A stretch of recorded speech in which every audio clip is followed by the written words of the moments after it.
ময়মনসিংহের নান্দাইল উপজেলায় বজ্রপাতে পিতা পুত্র নিহতের ঘটনা ঘটেছে। রবিবার বিকেলে উপজেলা কারুয়া ইউনিয়নের আবদুল্লাপুর গ্রামের মাস্টার বাড়ির গুলাম মোস্তফা ও তার শিশুপুত্র আবদুল্লাহ নামের দুজনের মৃত্যু হয়।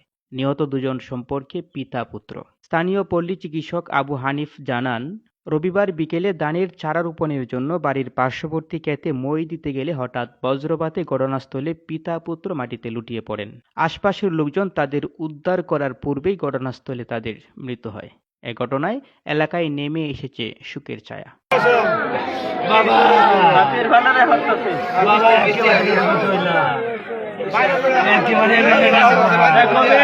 এ বিষয়ে নান্দাইল মডেল থানার ওসি আনোয়ার হোসেনের সাথে কথা বললে তিনি জানান, ঘটনাস্থলে পরিদর্শনের জন্য পুলিশ প্রেরণ করা হয়েছে।